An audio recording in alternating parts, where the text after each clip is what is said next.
அடே அபிஷ்டு, அது அபிஷ்டு இல்லைங்க, அடே அபிஜித்து, அதுதான் அபிஷ்டுவா பேசுறாங்க அவங்க. எல்லாருக்கும் உழைப்பாங்க, அதாவது கரெக்டா சொல்ல போனா ஒரு பாவப்பட்ட ராசினே சொல்லுவேன் நான். இந்த பிரபஞ்சத்துக்காகவே உழைக்க பிறந்தவங்க, வேற லெவல் பவர்ஃபுல்ங்க அவங்க. மகர ராசி ஆகட்டும், மகர லக்னம் ஆகட்டுங்க. இதுல மகர ராசிக்காரங்களுக்கும் மகர லக்னக்காரங்களுக்கும் இன்னொரு பரிகாரமும் நான் சொல்லிக்கிறேன்.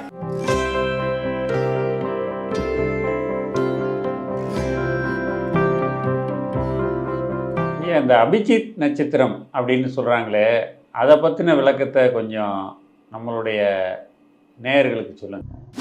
நட்சத்திரங்கள் அப்படின்னாலே மொத்தம் 27 நட்சத்திரங்கள் நம்மளுடைய முன்னோர்கள். வானத்தில் நிறைய நட்சத்திரங்கள் இருக்குது. இதில் இந்த பூலோகத்தில் பூமியில் நம்ம வாழறதுக்கு நம்மளுடைய நவகிரகங்கள் சொல்லியிருக்காங்க. அந்த நவகிரகங்களோட சுழற்சி எந்த நட்சத்திரத்துடைய ஒளியை வாங்குறாங்கன்னு கண்டுபிடிச்சி 27 நட்சத்திரங்களாக அது நமக்கு சொல்லியிருக்காங்க. அஸ்வினி முதல் ரேவதி வரை இல்லைங்களா? இப்போது 28 நட்சத்திரங்களும் முன்னாடி இருந்திருக்குன்னு சொல்லியிருக்காங்க. அந்த 28வது நட்சத்திரமே அபிஜித் நட்சத்திரம் அப்படின்னு சொல்லி சொல்லப்பட்டிருக்கு. சரிங்களா? இந்த அபிஜித் நட்சத்திரமானது கரெக்டாக காலபுருஷனின் 10வது வீடு, சனி பகவான் வீடு. அதனால தான் இந்த 10வது வீடு சனி பகவான் வீடுன்னு சொல்கிறோம் பார்த்தீங்களா? அது நார்மலாக 10வது வீடு சனி பகவான் வீடு மகர வீடுன்னு சொல்கிறோம். மகர வீடு மட்டும் பார்த்தீங்கன்னா மகர ராசி ஆகட்டும், மகர லக்னம் ஆகட்டுங்க, இந்த பிரபஞ்சத்துக்காகவே உழைக்க பிறந்தவங்க, வேற லெவல் பவர்ஃபுல்ங்க அவங்க. எல்லாருக்கும் உழைப்பாங்க. மகர லக்னம், மகர ராசி, அதாவது கரெக்டாக சொல்ல போனால் ஒரு பாவப்பட்ட ராசினே சொல்லுவேன் நான். அந்த மகர ராசியும் மகர லக்னத்தையும் பயங்கரமாக உழைப்பாங்க. அவங்களுக்கு உண்டான பலன் மட்டும் அவங்களுக்கு வரவே வராது. ஆனாலும் விழவே மாட்டாங்க.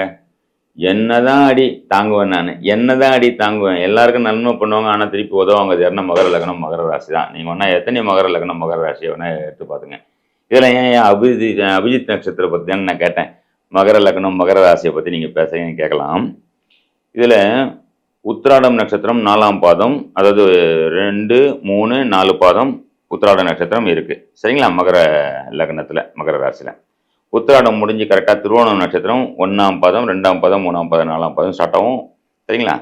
இதில் பார்த்தீங்கன்னா உத்திராடம் நட்சத்திரம் 4ஆம் பாதம் முடிந்து திருவோணம் நட்சத்திரம் 1ஆம் பாதம் ஸ்டார்ட் ஆகிறதுக்கு முன்னாடி இந்த இடைப்பட்ட இடத்துல அபிஜித் நட்சத்திரம்னு ஒரு நட்சத்திரம் இருந்ததாகவும் இது எரிந்து சாம்பல் ஆனதாகவும் ஒரு விஷயம் சொல்லப்படுது.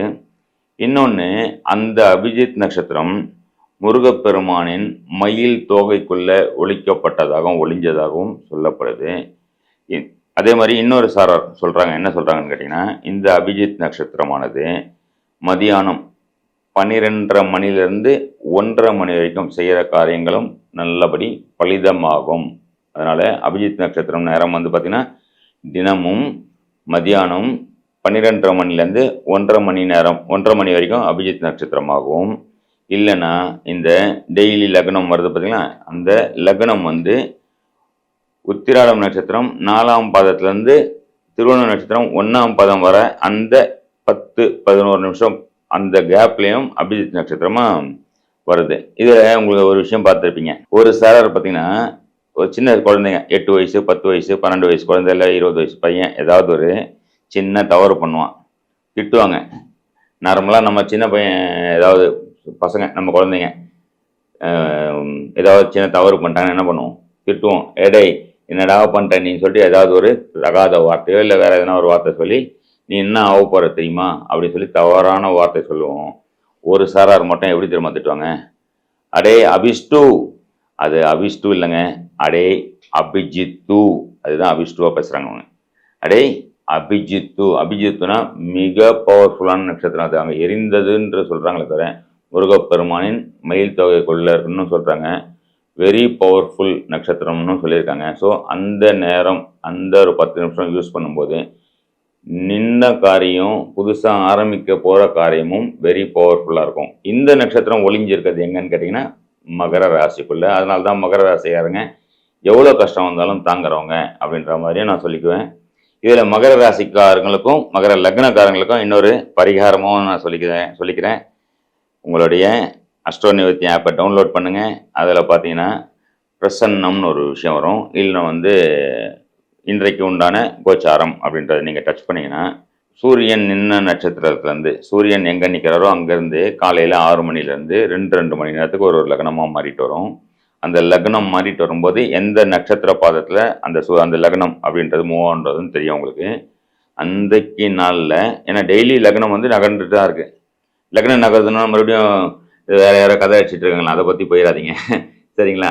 டெய்லி இங்கே லக்னம் நகர்ந்துட்டு தான் இருக்குது. யாரும் இங்கே புதுசாலாம் யாரும் கண்டுபிடிக்கல. சரிங்களா? டெய்லி லக்னம் நகர்ந்துட்டு தான் இருக்குது. அப்போ லக்னம் நகர்ந்துட்டு வரும்போது மகர லக்னத்துக்கு வரும்போது உத்திராடம் நட்சத்திரம் 4ஆம் பாதத்துலேருந்து திருவோண நட்சத்திரம் 1ஆம் பாதம் அந்த வர நேரத்தில் உங்களுடைய காரியங்களை நீங்கள் கைவிடுங்க, டக்குன்னு சக்ஸஸ் ஆகும். சரிங்களா?